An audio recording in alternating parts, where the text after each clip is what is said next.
Good morning. Strange time. Monday morning, Sunday night for some of you.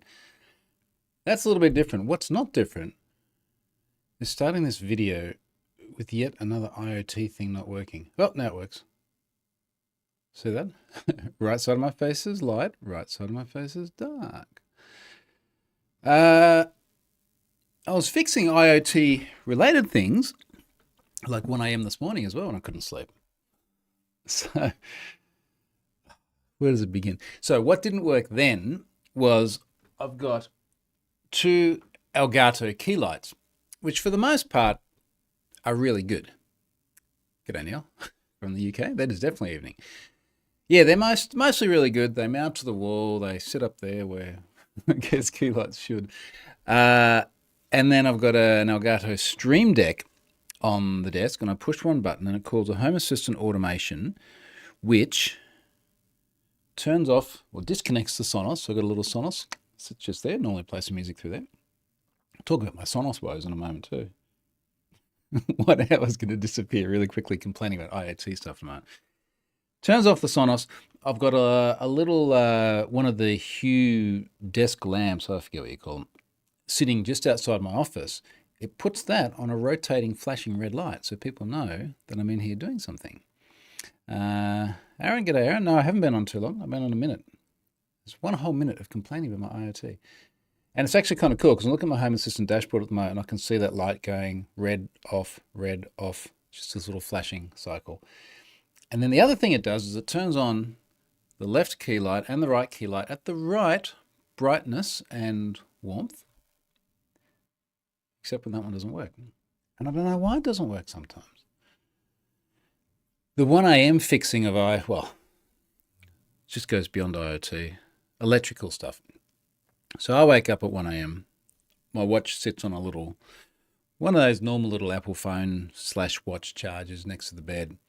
And when you put it, for those of you who don't have an Apple Watch, when you put one of these on the desk stand, crown facing up, and it's charging and you tap it, it shows you the time, it goes green.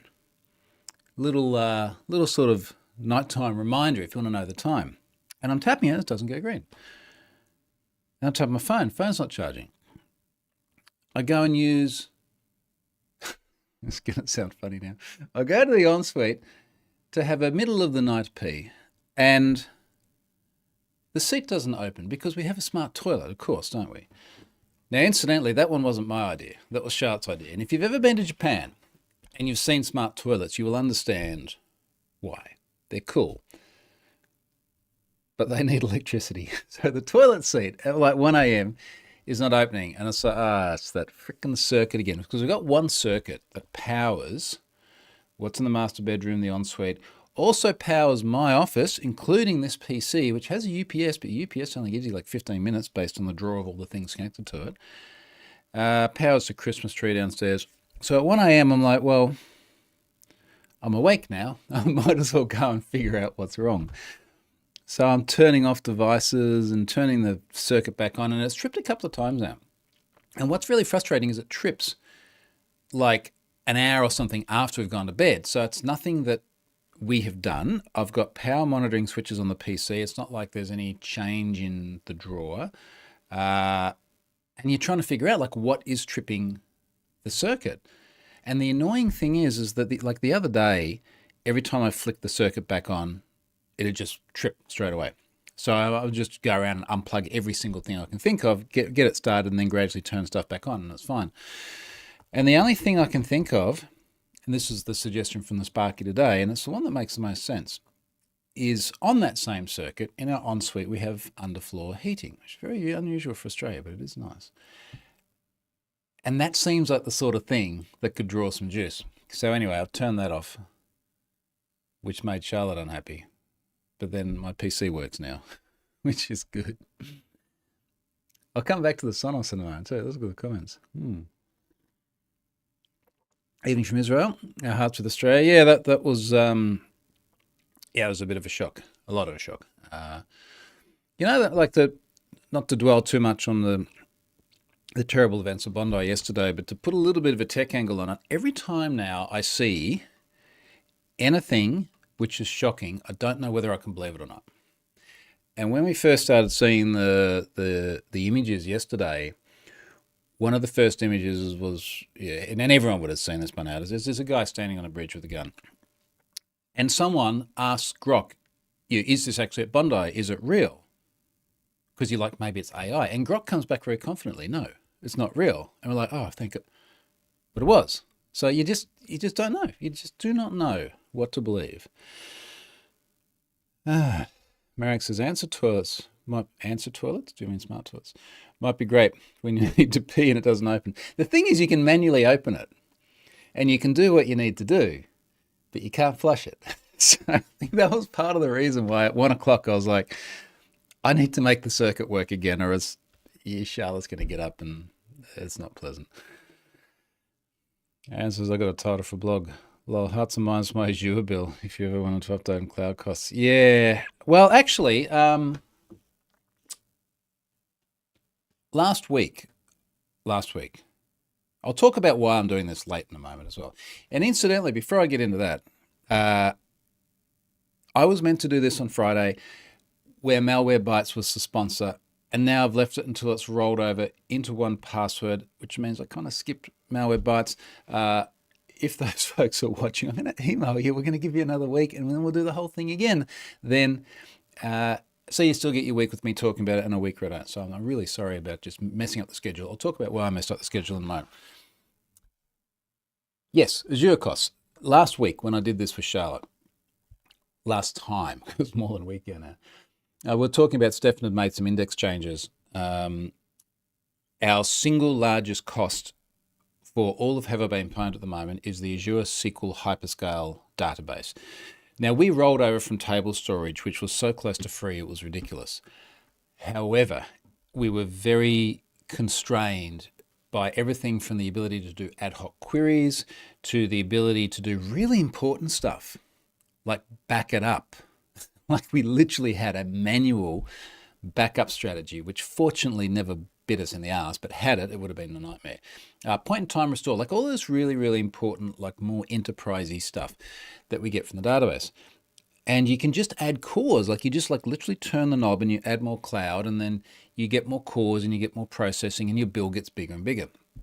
And Stefan made a change the other day to the single most queried index we have, which is the one where you query an email address. It's a little bit more abstract than that. We actually query a hash range. But anyway, the point is that when you search for an email address, if it's not served from Cloudflare cache, it has to go through and hit this index. And he's made quite a significant improvement on that, which is going to drive down our cost quite a lot. Because what happens at the moment is we query by a hash range. We have the first 6 characters of a SHA-1 hash, so that is 16 to the power of 6 different possibilities. There's like 16 million possible queries that exhaust the entire database. Gradually, all of those get cached at Cloudflare, and then eventually our cache hit ratio gets closer and closer and closer to 100%, which is great. And then we load a new data breach and we flush everything out and we go back to 0. And we were having to scale all our infrastructure to 24 cores. We can normally run on 4 cores. That's our minimum threshold. At the moment, it's 4 cores. I load a data breach and suddenly our database costs go up 600% because we're going from 4 to 24. And a day later, it's still at 24. Sometimes it was going up to 36. And I'll have to go back and look at some of our stats, but it was probably 4, 5, 6 days before we could get back down to 4 cores, and we're having to pay for all that. Now, based on the one breach we've loaded since that change, we were at 18 cores, which is good. It was like a 25% improvement. And it went down to 4 cores really quickly. So, very convoluted answer there around thoughts and prayers, hearts and minds, Azure bill, but our costs should be going down a lot, which is good, which is really good. Aaron says Australia doesn't seem to get many attacks like that. So not to dwell on the negativity of it, we have very, very little gun violence. If there's gun-loving Americans on here, close your ears. You might go down this path. We had a mass shooting, I think it was 1997, and it was a horrendously bad one, but by any measure. I think it was about 35 people in a little town in Tasmania. And after that, the government enacted really strict gun bans. And we didn't have a lot of guns to begin with. Okay, we have farmers, we have recreational shooters, all that sort of thing, but it wasn't really normal to have a gun in your house. I remember as a kid, my grandparents did. They lived on a farm. My father did. He was ex-military, and I don't know why, but it was just like a thing. But after that, it was like, that's it, like no more guns. And pretty much all of them, other than farmers, recreational shooters, etc., went away. And we had this claim to fame, for want of a better term. It was like the gold standard of, there was not a single mass shooting after Port Arthur in, I think, 97. And in the 12 years before that, there'd been like 10 mass shootings. I think a mass shooting had to be like 3 or more people. And we'd gone until yesterday without a mass shooting. And it's a record you never want to have broken, right? And it's very tragic that that's the case. But it's still kind of amazing that we've gone, 28 years with strict gun laws that, incidentally, 99% of people don't care about. We find it very, very strange to ever think about anyone. I do not know a single person in Australia who would have a gun, now that I think about it. But if I knew farmers, it'd be different, or recreational. But, no one would ever, like, you're fucking nuts, never have one in your home. And it's the same, Americans with your ears closed, in most of the rest of the Western world as well. I've spent a bunch of time living in Asia, in Europe, mainland Europe, in the UK. Obviously, Charlotte's Norwegian. I'm in Europe the whole time. It's just such a bizarre, like, no one would ever have one for safety. Like, what are you thinking? Anyway, let's try not to go down the whole path. But it is very, very rare to have gun violence here, particularly outside of, drug gangs and things like that. But to have, it's just in public, it's just nuts. JMR says, what documentary on that shooting? It's not even legal to have an STL file or a firearm in some parts of Australia now. I don't. Yeah, maybe. Why would you? It's like, if you're 3D printing your own gun anywhere in the world, get your head read. That's kind of nuts. So, moving on. Where were we? Sonos. That's the other problem I've been having. We have 11 Sonos units in the house, one of which is on my desk just there. Part of the drama of having a very IoT'd house is, how many IP addresses do we have on here at the moment? I have 292 devices. That can't be right. It must include, why are there that many? I'm looking at my Ubiquiti dashboard. Well, geez, just looking at the number of devices on some of these access points. There's 68 devices on this one access point. Wow, that's crazy. On my IoT network, there are currently 182 devices. Geez, that's a lot. A lot of Shellys, 102, I think, Shellys at the moment. A lot of IoT sockets as well, power sockets. I do actually want to get rid of a bunch of these IoT devices, because one of the things I did, when COVID happened and everyone was stuck at home and we all did dumb shit to keep ourselves amused. And one of the things I did as part of the IoT-ing process was pretty much every light in the house became a smart light. Now, that means, let's say outside, including all the outdoor ones, so outside in front of our carport garage, we've got many, many different lights on the one circuit. I think we actually have 12 lights on one circuit. So I put 12 smart lights in, and I'm just looking at my list of connected things at the moment.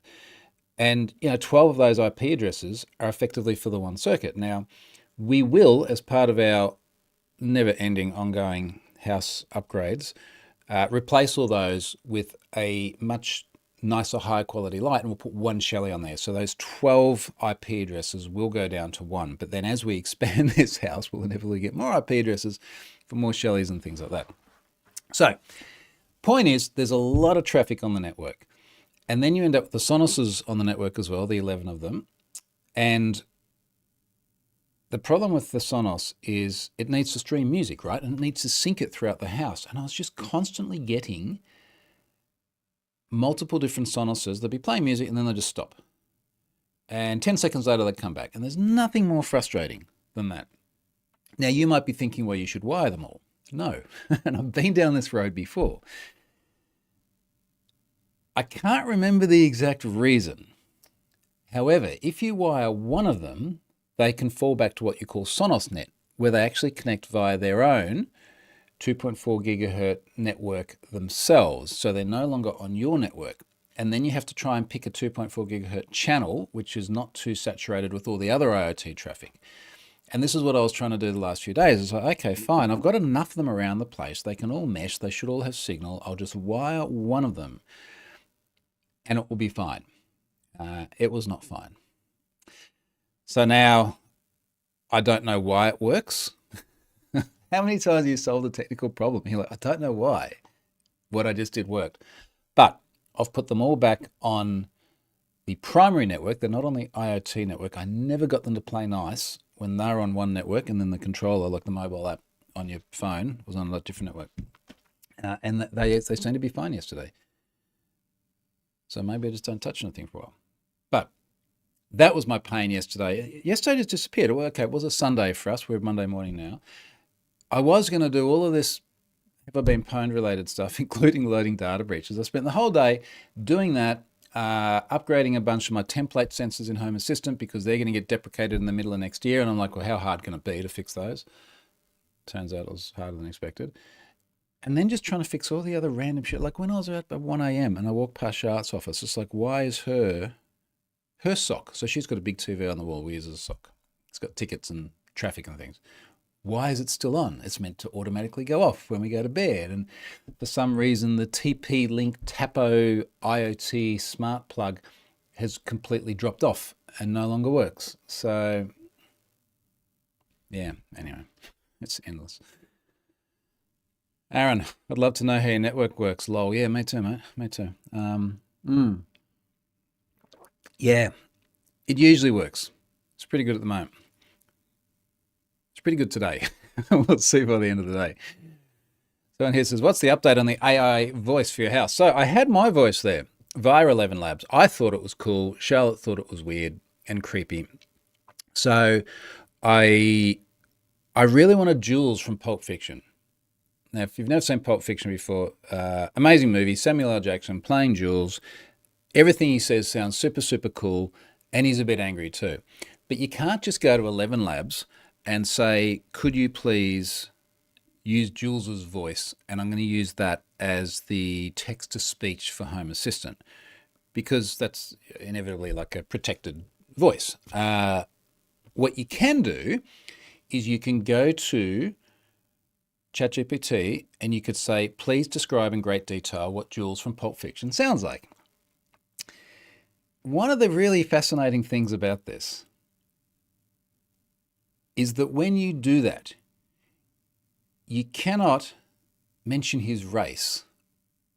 Or ChatGPT is like, no, I can't do that. Or was it that? No, it was 11 Labs. So as soon as I tried to, as part of that voice, mention race, and he's like, if you've never heard, everyone's heard Samuel L. Jackson before. Like you can immediately picture what Samuel L. Jackson looks like, probably because you've seen him before as well. But if you try and describe what he looks like, 11 Labs is like, no, you can't do that. It's like, okay, so you have to go, he sounds very baritone and it's a very booming voice.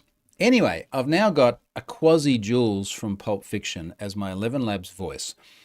And the prompts are generated by ChatGPT. So for example, someone rings the doorbell, image of him taken, goes up to ChatGPT, please describe this person in the style of Jules from Pulp Fiction.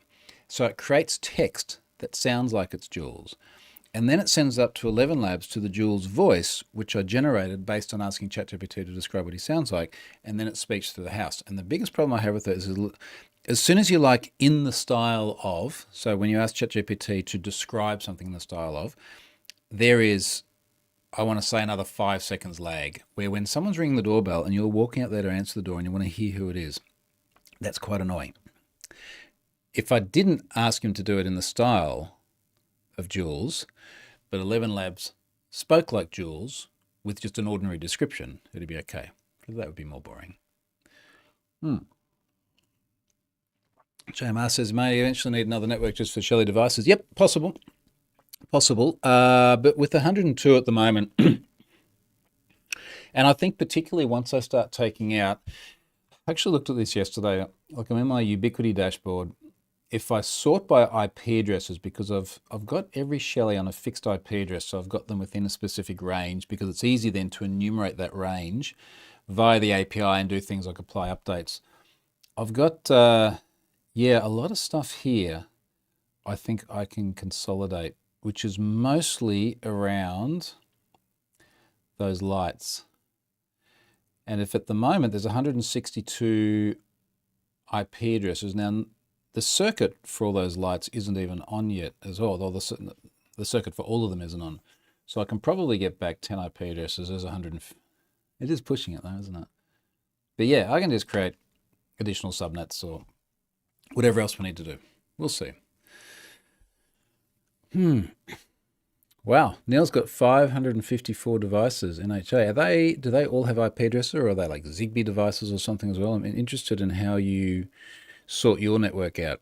There's a question here about what IP address range you're using. I'm just using 192.168.1 subnet for my primary, and then I'm using like .20 subnet for IoT. And then there's a guest network as well, which currently has nothing on it. But this is one of the things I did yesterday. We're talking about useless IoT shit. Because I like to talk to the lady on my watch to ask her to do certain things in the house, such as turning off all the lights in a particular room or opening the carport door or things like that, I make sure I have these devices in HomeKit. Now, Home Assistant has an integration called HomeKit Bridge, so that you can take your Home Assistant entities and you can persist them through onto, say, my phone. Now that's really, really handy. And then on your phone in HomeKit, you put them in rooms. So there is a room called Troy's office, and I've got, the lights up here and the key lights and everything else that are in there. And at any point, let's just see if it works. I could say, Siri, turn off the lights in Troy's office. Magic, right? Beautiful. Now I've got to turn on just the, let's see if it works. Siri, turn on the key lights in Troy's office. Magic, right? How cool is that? Isn't it amazing that it just worked first go?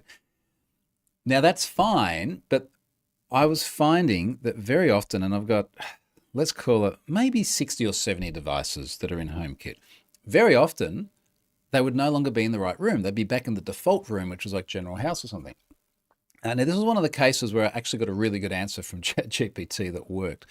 And it said that the problem is that if the HomeKit Bridge integration starts before the devices are ready, then HomeKit thinks that the devices no longer exist. And then the devices come back online and HomeKit picks them up and it's like, oh, new devices, and it puts them all in the default house. So yesterday, one of my jobs was to move a bunch of those lights from the UI configuration for HomeKit into the YAML configuration.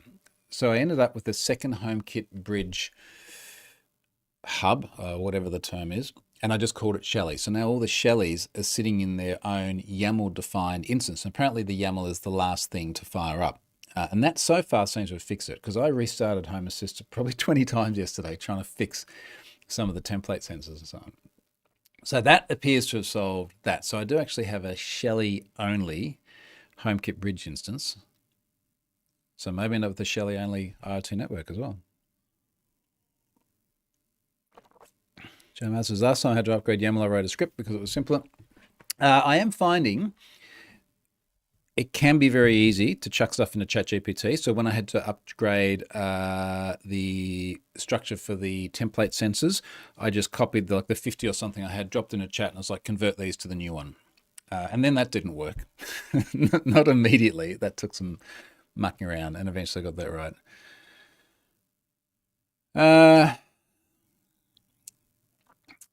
And Zero Master Chief here. Are you running any uncensored local LLMs? No, not running. I don't need more stuff to do. Come on. Neil's using mostly Z-Wave Zigbee, but also Wi-Fi. I desperately want to fix my IoT door locks. So I've got Yale Assure door locks. And when I say fix, they seem to require a very strong Wi-Fi signal to reliably work. And what that means is everything from trying to IoT unlock your things. And incidentally, part of the frustration with this is that they're connected via Wi-Fi. They are cloud dependent.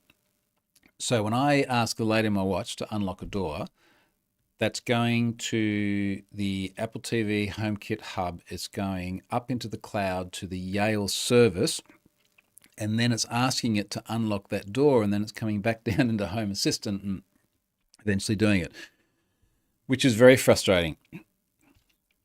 But I think the only better option than that is you can get a Zigbee module. I just don't think I can get a Zigbee module for the ones that I have.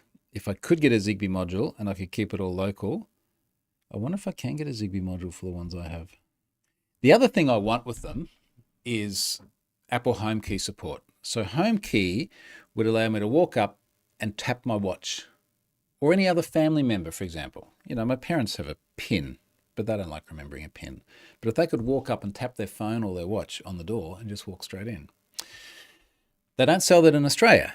So there is a Yale Assure like Gen 2, which they sell in the US with Home Key support. I think I could retrofit. I think it's the same dimensions. I think that there's a module where you could add a Zigbee, or I think they've got Matter support as well. So, but that's one of the very frustrating things. And because of the unreliability of the connection, very often we've been out, and let's say we've had someone here, we have someone come and clean the house once a week.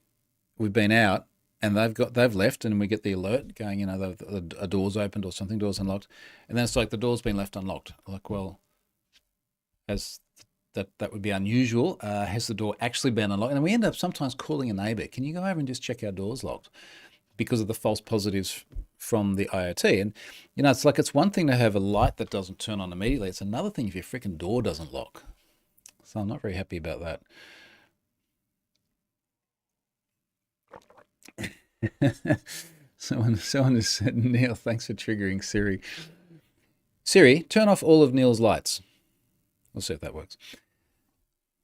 Shit, that was my lights. Siri, turn on the key lights in Troy's office. All right, enough of that crap. Let's move on. JMR uses a good night routine. Good night Alexa in this case, turns off a group of lights in HA. Yeah, and look, we do the same. And it's awesome. It is. That is probably one of the single best things about having a smart house, just being able to set lights correctly. So I've gone through multiple iterations of this. As I mentioned a little bit earlier on, this was initially, I think we're just going to chuck out everything I had on my list today. No, we'll come back to it. This was initially a COVID project where all I wanted to do was open the carport door when I went out for a ride on my bike. And I wanted to come back and talk to the lady in my watch because I didn't have the carport remote with me, and then, you know, the door just opened. And we kind of went down this rabbit hole of increasingly automating everything. And the lighting is honestly one of the best things. And that's gone through several iterations, you know, where you sort of gradually started getting more lights and then getting all the Shellys and doing things like, you know, we're doing stuff like, you know, turn the lights on 45 minutes before sunset. And so, okay, that was really cool. But today's really cloudy and it was really dark much earlier. So I got a Davis Pro weather station. I've got a fairly full-on weather station that sits on the roof, and upgraded that later on to get solar radiation detection. So once you have solar radiation detection, you can actually tell how much sun there is. And it's much better to actually turn on the lights when there's enough sun as opposed to turning on at a time of day. And the other way around. So in the morning, at some point in time, the house mode will change from morning mode to daytime mode because there'll be enough light. And then separately, we're using that same light sensor to turn on the pool pump once there's enough sun that it makes sense to turn that on, and that also turns on the solar heating, which pumps water through black tubes on the roof, and it heats them. But you don't want to run the pool pump like 24/7 or even a fraction of that. So let's just turn it on when it's going to be hot enough to also do something useful. And I mean, that's the sort of stuff that's genuinely useful.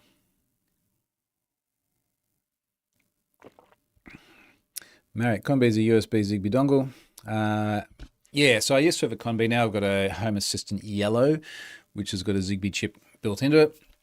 That's been rock solid. It's been so stable, which is really good. All right, let me get on to some of the content ahead here. Where are we? How far through are we now? YouTube's changed the layout. I actually can't see. Oh, there we go. Half an hour later. Spices. Now, this also explains why I'm doing this so late. It is summer in our part of the world. It's nice here at the moment. Charlotte and I had some time in our hands. We went, let's go and have a couple of nights getaway. So we booked somewhere called Spices Peak Lodge. I'll drop this in the chat. What is a Spices Peak Lodge? Now, Spices Peak Lodge is special to us because it was sort of the first getaway we had after COVID kind of came out of lockdown for us here in Australia. Certainly for us here in the state. Oh, I can't even drop that in the chat because it's got a big freaking tracking something at the end of it. Thanks. Oh, the size of that query string. Holy shit. Okay. There you go. That's better. Okay. And this is a lovely spot. It's about 2.5 hours drive from here, which is fine. It's on top of an old volcano. It's 1,100 meters above sea level, Australia's highest non-alpine lodge. And we go up there every now and then. We got married there a few years ago as well. So it's very special to us. And we tend to end up going there when we want a little bit of a getaway. I only ever go for 2 nights. Sort of get bored after 2 nights because there's really not much to do there. Other than, mind you, we did play 2.5 hours of tennis the other day. Not much to do there other than that, bushwalking, and then eat and drink, which is great. Now, just before, or incidentally, being up there is what delayed this because we were there Thursday night, Friday night. We came back Saturday afternoon. And then I spent all of yesterday, as we've already discussed, mucking around with IoT. Just before we went up there, we got a data breach notice from them, which was handy because we could go up there and talk about it and go, oh, well, I don't know a thing or two about data breaches. What's happened? So this notice here said, Dear Charlotte, went to her, we're writing to inform you of a data breach at Salter Brothers, which is Peak Lodge, apparently, which may impact you. 10th of December, they became aware that an unknown third party gained access to their reservation platform, Muse. Now, apparently, the impact of this on Muse is much, much broader than just this location. I've not seen any more press on that, though. There's probably a story there somewhere. We've recently completed a forensic investigation of what happened, which revealed that the following information about you may have been viewed during the breach. Contact info, records of future reservations, payment type with partial card data, last 4 digits, expiry date, and booking notes. And then the rest of it is just very kind of, what did we do? We acted quickly. Let's see if we have a we take security seriously in here. Close. At Spices Peak Lodge, the privacy and security of our guests' information is our top priority. Now, the information I heard, which I think came through the folks there, was this related to someone in Muse having an account compromised, which does seem to be the way these days. A lot of government links. Sincerely apologise. Yeah, I mean, it's a reasonable breach disclosure notice, I guess, but I just thought it was interesting that happened. I think that like 1 or 2 days before we went up there, and inevitably our booking details are in there. So I don't even know how many breaches that makes for us now. I mean, have I been pwned? I think 35 times. So there's that. Yeah, as JMR says, congratulations on a data breach and have won 1 year credit monitoring. We didn't even get a year of credit monitoring. We already have credit monitoring because we're in all these data breaches we don't know about anyway. Speaking of compromised data, FBI sent us 630 million passwords the other day, which was good of them. Let's talk a little bit about that. Pwned Passwords is our password tracking service, for want of a better term. We have just over 2 billion unique passwords in there at the moment. They're from data breaches. They're passwords which have been pwned, hence the Pwned Passwords name. Now, this I originally set up in response to NIST 2018 era, saying, as it relates to secrets passwords, if you are an authenticator, so if you're a service, where people sign up to you and they create a password and then they enter a password later on to verify themselves. There are some things that you should do differently now being 2018, and differently to, let's say, 20 years earlier, late 90s. Because back in the late 90s, you had a handful of accounts, a handful of people online. It was a simpler time. You could reuse your password all over the place. It was pre-social media. You weren't posting your dog on Facebook, so someone now has your password. You had a very limited digital footprint. Your risk was quite low. And we had password advice like, you should have at least one uppercase and one lowercase. And we've all seen this. A number, a non-alphanumeric character. And it must be 6 characters long or greater. All this kind of old rubbish. Anyway, so 7 years ago now, NIST started saying, let's move away from arbitrary password complexity criteria and move more towards things like, has the password been seen in a data breach before? So you should look at corpuses of previously breached passwords. And if someone's trying to sign up to your platform using one of those passwords, possibly don't do that. And I say possibly don't do that because it really does depend, doesn't it? If you're a very, very consumer-centric platform where the impact of account compromise might be low, you might be facing a very non-technical demographic, that might be a case where you don't want to enforce someone using an otherwise good password, but it's been in a data breach. Now, how you define otherwise good? Maybe it's been seen in one data breach before, or 2 data breaches.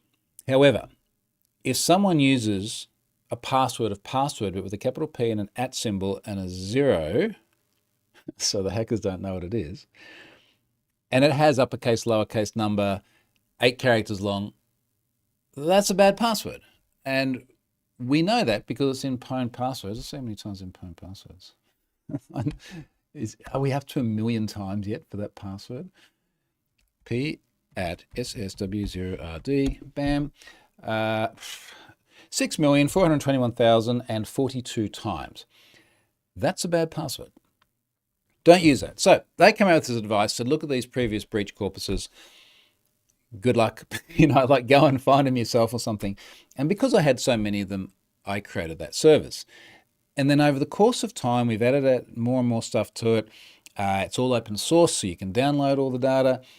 The FBI saw that and went, hey, that's really cool. We've got lots of passwords. We should put some passwords in there because that would stop people using those passwords in other places, which is great. So they have fed multiple different corpuses of passwords in the past. And the other day they popped up and they went, yeah, we've got 600 million something. Could we add those? And because all the data is open source, it's very easy for them to check how many of them are new. And at the time, they said something like 7% were new. And 7% might sound small, but that's 46 million passwords we'd never seen before. So by putting all of those passwords into Pwned passwords, we've added 46 million new ones. The other 500 million something have had their prevalence count updated. And now 18 billion times a month, which incidentally is an average of 6,733 times a second, someone checks that corpus. And they get the benefit of the 630 million passwords that the feds, 630, 640, the feds, 630, have put into the service. And that's cool. Like everybody, well, not everybody wins out of that. Bad guys don't like it too much. Everybody else, all the good guys win. And I want to reiterate just for a moment that agencies like the FBI, in my experience, really are focused on how do we keep people safe. Like they genuinely want to catch bad guys, and they do a really amazing job. And yes, I know there was a Snowden thing, etc., and all that. Like we know all that. But every single person, without exception, that I've met, whether it be with the FBI, many of whom I've become friends with and spent time with socially, we've had beers together many times, or their counterparts. We've got the Australian Federal Police, we've got the NCA in the UK, the Dutch have got their high-tech crime unit. There's lots of these agencies where people are genuinely trying to do really cool, useful stuff. And if you sat down and you had a beer with any of these folks, you go, wow, they're really cool, and they're doing some really awesome stuff. And not only that, but they're doing it I don't think they'll mind me saying this, but for a fraction of the money they would get if they went out and worked for a private enterprise. But they want to feel like they have a big impact. So kudos to them for sending through that data. And hopefully that will be many billions of times a month that actually gets put to good use now. Seven's here. Richard's here. G'day, guys. Thank you for joining. I've been ranting about my IoT, and then I got back on track, and now how far are we through now? 40 minutes later. Need to start winding this up. Aaron, why do companies spend millions on security then when they get breached? They're like, meh, guess we dropped the ball. Well, you can't not spend millions if you're a big company, because maybe part of it is like plausible, it's not even plausible deniability, there'll be another term for it. But if you have a compromise and it looks like you've done nothing, the ramifications of that, whether it be from lack of cyber insurance payouts or regulatory action, are not good. If you've done a really good job and often we hear they're sophisticated actors, they're nation states, and then it's some kid who's just enumerated a URL. So assuming that it is something sophisticated, and we work on the assumption that there is always a point at which someone will compromise you if they have enough sophistication and time and money, then at least at that point you get to go, look, we invested well, we put in the right controls, someone compromised us in a really novel, unique way that was well beyond what we could have expected to have defended against. You kind of get away with that a lot more than if you just don't spend money on it at all. The biggest problem, biggest problem for organizations, the biggest problem for CISOs is when they go to ask for money to spend on cybersecurity, their pitch is, if you give us millions of dollars to spend on cybersecurity, nothing will happen. That's literally the value proposition. We spend this money and nothing happens. If we don't spend this money, maybe something will happen and it could be bad. But you've then got a board going, millions of dollars so that nothing happens, millions of dollars to invest in sales and marketing so that we get more revenue and the company gets bigger and we make more money. It's a hard pitch. It's a very hard pitch. Neil, I heard previous vlogs and you couldn't publish the Qantas breach. Incidentally, Qantas doesn't have a U. A lot of people don't understand that. I know it's weird. Qantas is an acronym, Queensland and Northern Territory Air Service. But that's not really the point. Heard previous vlogs, you couldn't publish the Qantas breach, but what if the FBI published it to HIBP? I don't think they would. Every time we get data from an agency, it is data that they have obtained usually from either CNC environments or, well, it's pretty much always from CNC environments. There's one the other day, and all I know is what I've put on the blog post. They didn't give me any more detail. But it was a suspect involved in cybercrime. They've taken all these toys and found this data there. And that's all I know. When they send that data as well, we only get hash pairs. So we get SHA-1 hashes. So Stefan does all the processing on this. We get SHA-1 hashes and NTLM hashes as pairs, and we get a prevalence count next to it. So we don't even know what the plain text are. And we don't go through and crack it all. We certainly don't do that. That's why. So it would be feasible if they had plain text passwords from Qantas that got wrapped up in other stuff. And incidentally, that Qantas breach didn't include passwords. It appears to have been the call center for the frequent flyer program, which wouldn't have passwords anyway. But if all of that got wrapped up and sent to us and we didn't know anyway, well, that's fine. We're not breaching the injunction. But if the FBI came and said, here's the Qantas data, would you like it? We'd have to be like, no. But I can't see any reason whatsoever why they would do that. That'd be very inconsistent. Let's talk about Qantas though, because that was the last thing on my list here. So I got Qantas, well, I didn't get Qantas spam. I got spam to a Qantas-only email address just the other day. And it was minor spam too. It was very, very minor spam. I'll tell you what was in there. This was on behalf of Bitteroo, which apparently is a crypto coin something or other. Hi there, to activate your account, please click here or paste the following link into your browser. So someone had entered my unique Qantas email address into that service. Now it's conceivable that someone just guessed the address. It's not hard. But by the same token, this is also exactly what you would expect to happen. Well, it's not exactly though, is it? What you would expect to happen after that data did go very, very public, because obviously the injunction was going to do absolutely nothing for people that want to abuse the data. You would expect those addresses to be used in various campaigns for spam and phishing and everything else. I do find it a little bit odd that this is just a sign up and a verification link for a crypto thing. So I find that a little bit unusual. That isn't exactly what I'd expect. But someone's either guessed that email address or they've taken it from that corpus of data. It'd be really interesting. If you're from Bitteroo, what the hell is Bitteroo? Bitteroo.com.au. Is that meant to be like a kangaroo Bitcoin thing? Bitteroo.com.au.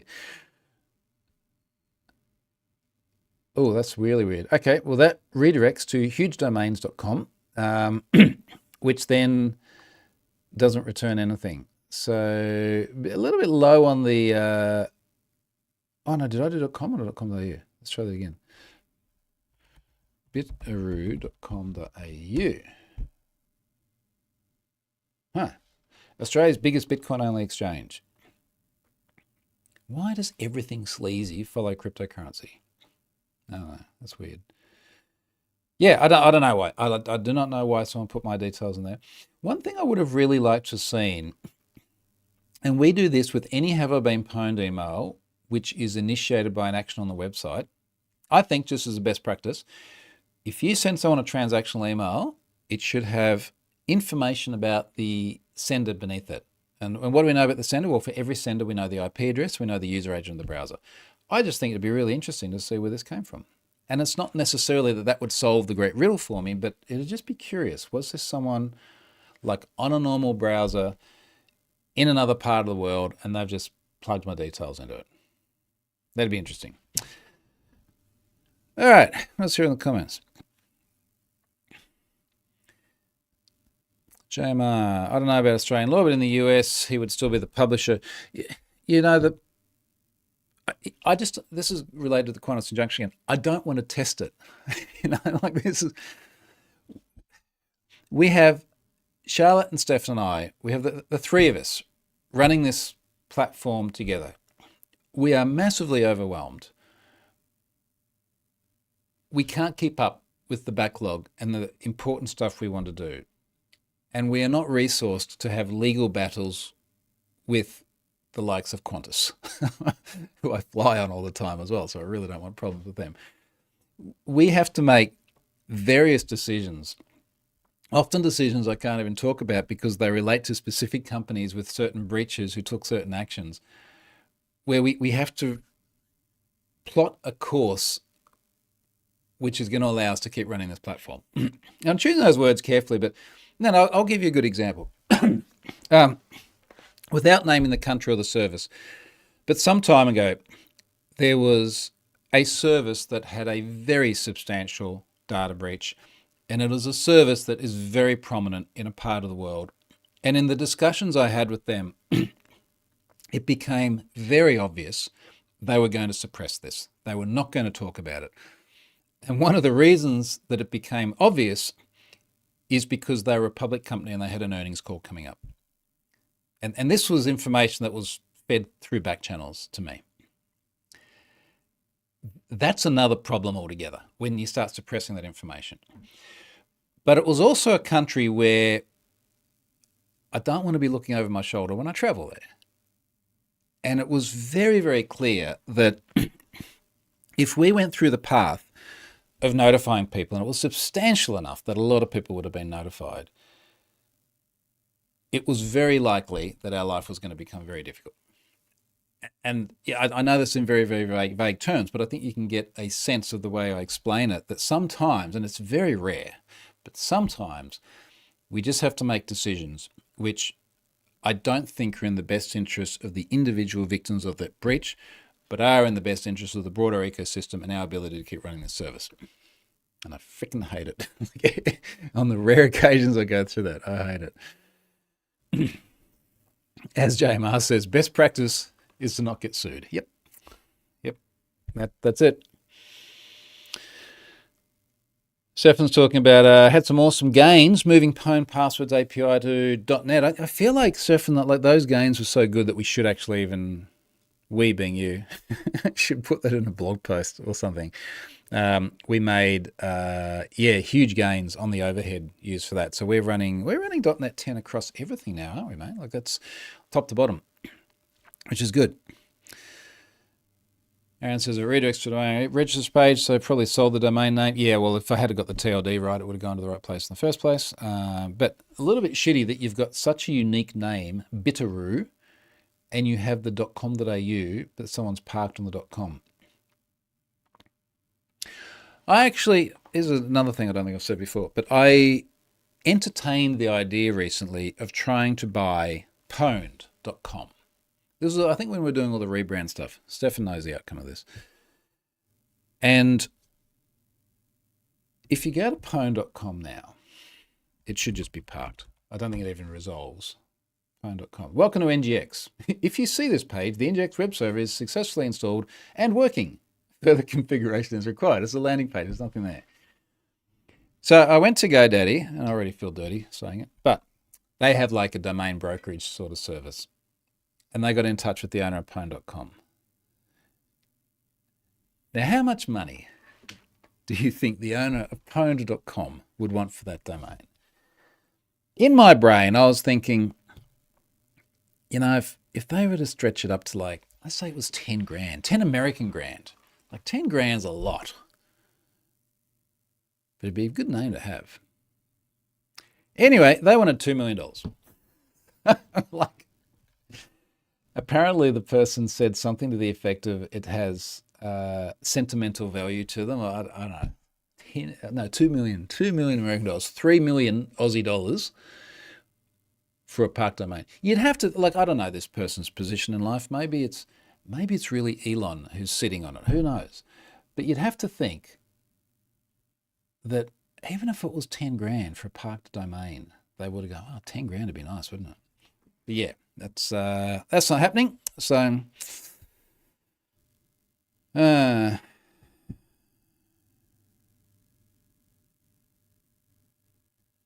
else is here in the comments? Do I wear my own merch? I saw new visors. Yes. So I've got a hoodie I really like, but it's summer. So I don't wear that at the moment.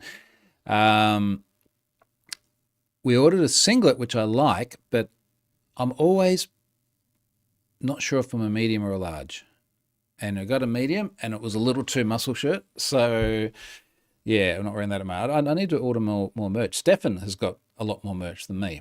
So I need to fix that, and I will. HRBP keycaps. I don't know if that's really necessary, but mention it to Charlotte, and she wants to merch everything. So, who knows? Okay, folks, I'm going to wrap it up there. It is a Monday. I will probably do this again in 4 days. Maybe I'll push it to 5 days. Again, everything was a little bit out of order because of going away at the end of the week and then struggling with all the IoT things yesterday. So let me end it there. I'll come back in a week, and I'm sure by then I will have fixed all the IoT stuff, and there will be nothing more to talk about on that front. See ya.